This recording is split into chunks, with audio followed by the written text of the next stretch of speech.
Европските дипломати немаат или избегнуваат одговори на прашањето што со процесот на проширување доколку до крајот на јуни нема деблокада за Северна Македонија и Албанија. Темата стана уште поактуелна откако шефот на европската дипломатија Жозеп Борел по министерскиот состанок во Брисел самиот изјави дека доколку наскоро нема одлука за старт на преговори со Скопје и со Тирана, односите меѓу Западен Балкан и Унијата ќе паднат во сериозна криза.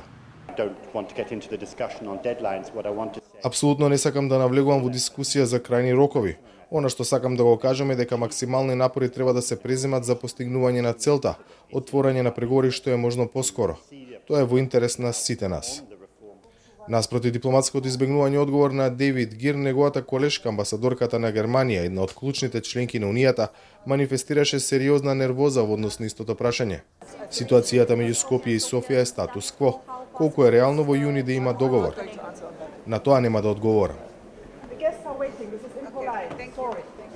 Воздржаност и нервозата во одговорите на дел од амбасадорите не соодветствува на напорите на самата Унија, но и на одделни земји членки кои бараат решение за ситуацијата во рамките на француското претседателство кој истекува на крајот на јуни.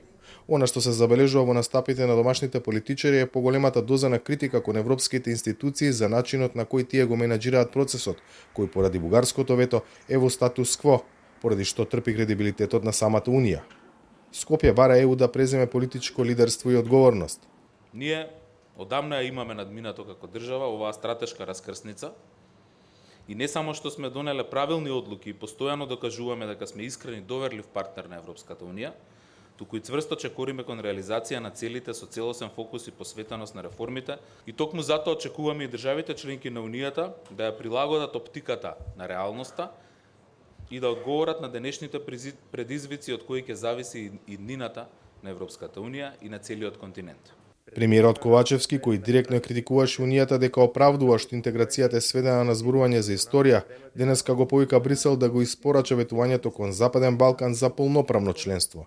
Новата геополитичка ситуација во светот и во Европа особено со оглед на војната која што се води во Украина после агресијата на Русија, секако дека налага Европската Унија како најголема заедница на држави во Европа да го размислува својот понатамошен развој, но сепак во Европската Унија постои процесот на проширување, во кој што процес ние сме дел и секако дека тој процес на проширување, кој што е направен според новата методологија на кластери на отварање на поглавја, не треба и јас верувам дека нема да биде засегнат од нормално усогласувањето на Европската Унија со новото геополитичко окружување.